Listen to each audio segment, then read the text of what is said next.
Welcome to Political Education for Freedom podcast. This goes in conjunction with the website politicaleducationforfreedom.org.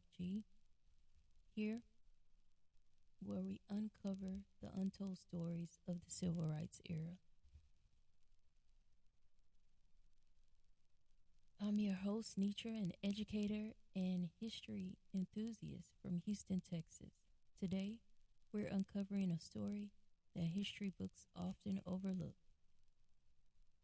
Let's talk about Claudette Colvin, a pioneer who, 9 months before Rosa Parks, refused to give up her seat on a segregated bus. Why isn't her story as well known? Let's explore. Claudette Colvin, a courageous young woman whose stand against segregation predates the more famous act of Rosa Parks. Why has history largely overlooked her story? Let's delve into her background, the pivotal incident, and its lasting impact. Claudette Colvin was born on September 5th, 1939 in Montgomery, Alabama. Growing up in the segregated South, she experienced the harsh realities of racial discrimination from a young age. As a teenager, she was a bright student with a deep interest in Black history, a subject that inspired her growing awareness of racial injustices. On March 2nd, 1955, 15-year-old Claudette Colvin was riding a city bus in Montgomery. When the bus driver ordered her to give up her seat to a white passenger, she refused, citing her constitutional rights. This act of defiance occurred 9 months before Rosa Parks' similar act of resistance. Colvin was arrested and charged with disturbing the peace, violating segregation laws, and assaulting a police officer. Her bold stand against segregation was one of the first of its kind and sparked discussions within the African American community in Montgomery.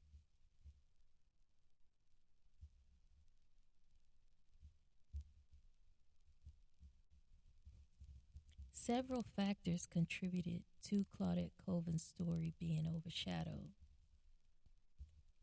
At the time, civil rights leaders were cautious about rallying around a teenager. Additionally, Colvin became pregnant shortly after the incident, which in the context of the 1950s led to concerns about public perception and the effectiveness of her case as a symbol for the movement. Despite these challenges, Colvin's act was not in vain. She was one of the four plaintiffs in the Browder v. Gale case, which ultimately led the Supreme Court to declare Montgomery's segregated bus system unconstitutional. Colvin's story is a powerful reminder that Colvin's story is a powerful reminder of the role that young, courageous individuals played in the civil rights movement.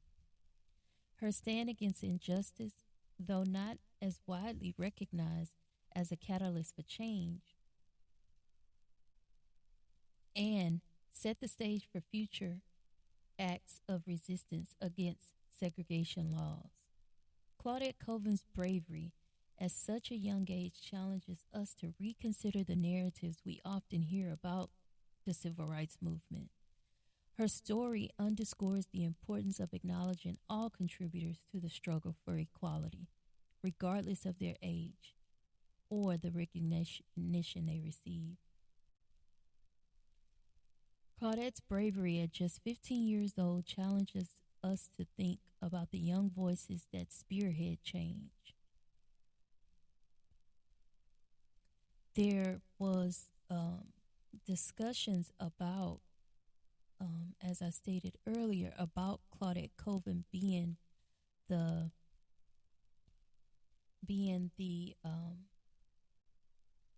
front person of the movement as such. But even though they didn't put her story out as they did, like the story with Rosa Parks.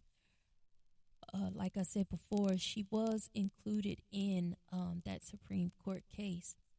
But just think about the time in the 1950s. You had a young 15-year-old, and she was also in high school at the time. I'm not sure if she was a freshman or a sophomore. She could have been either. Um, she also got pregnant shortly after, but of course that was her being 15, still in high school. They had issues about using her as a quote unquote spokesperson or a front person for a movement like the Montgomery bus boycott. But she ended up marrying the person she got pregnant for. They stayed together all throughout. Um, Even though there's little known about her story, um, her act of resistance played a huge part in the protests um, that followed. You could say that Rosa Parks basically, mimicked the act of defiance that Claudette Colvin showed when she stood up to the entire system, the Montgomery segregated bus system. She stood up to it as a 15-year-old. That shows a lot of courage and bravery, but it also shows that when we do things like that, even though it may feel like we are alone, we are not alone. There's always someone with us. And those someones that we can think about is our ancestors. And that actually just lead me to one of the things that Claudette Colvin said afterwards. In so many words, she said that she felt, I believe, Sojourner Truth on one shoulder and Harriet Tubman on the other shoulder, pushing her down in that seat, which was her way of resisting, them holding her back not to get up. But it also gave her the strength to know that she had two strong ancestors on side of her, even though she was walked out of that bus being arrested. She wasn't alone. Now let's shift to the organizational geniuses behind the scenes, people like Ella Baker, a key strategist in the civil rights movement. Now I hear Ella Baker's name now, but imagine me, 15, in high school, had never heard of Ella Baker, although I had been taught about the civil rights era all throughout high school and middle school. Middle school, it was a requirement. But there was only a few names that we were taught about for this era. We also actually were taught, it wasn't even taught in eras. If you can believe the way that they break down the eras in school now, in the way that they teach it.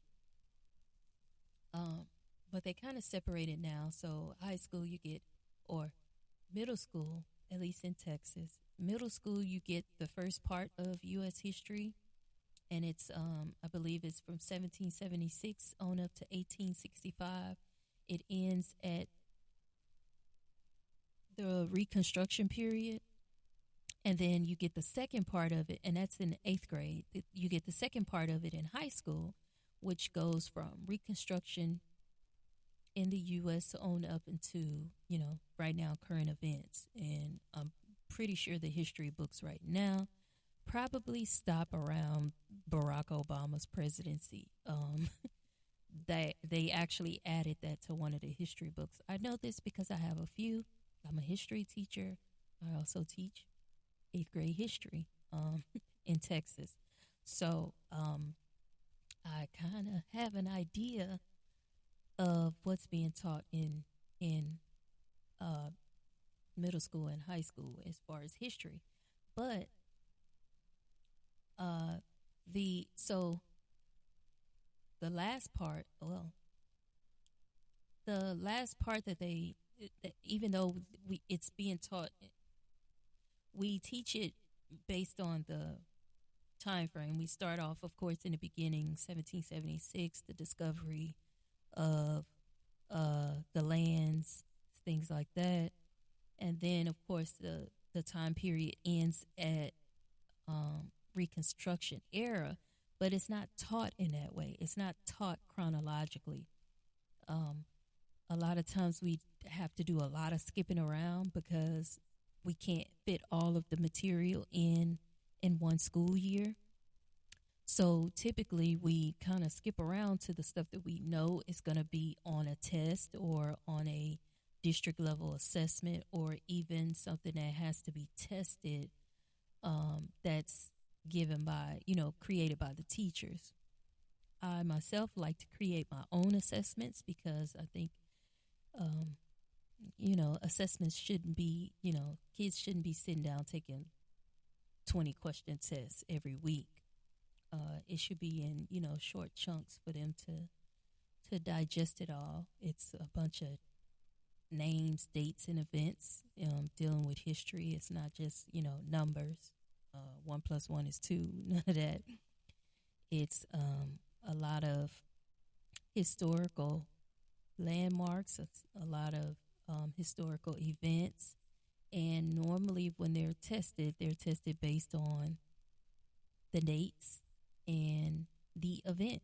And so that's how we teach it. And it's not taught in a chronological order. So, in me thinking about how I learned about the civil rights era, I did not learn about I didn't learn about the things that led to the civil rights era. And at some point, we went from the civil rights era to the Civil War and then Reconstruction. And so, teaching it that way can kind of garble it up in your head because you think Civil War, civil rights, and I've seen so many kids intertwine those together. It's odd the way the brain works, but it's odd that teachers, let me change that. It's odd that teachers or educators who write these curriculums wouldn't understand that our brains will jumble up Civil War and civil rights. And so you have kids that will say things like, Martin Luther King was around during the Civil War. Um, but it's not them per se. It's because the way that it's taught.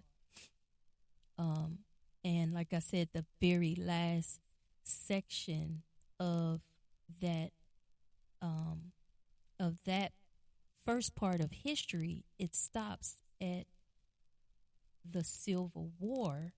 Yet we still have to cover civil rights in that era.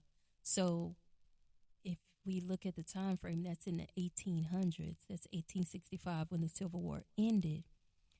The Civil Rights era didn't happen until the 1960s, and yet we still have to teach both of those. So even though the material is technically stops at in 1865, we still have to teach the civil rights era in that part of it. And then what typically happens is when the kids get to high school, they get the second part of it, and then they get another dose of that era, supposedly more detailed. However, I know the material, and it's not as detailed. So,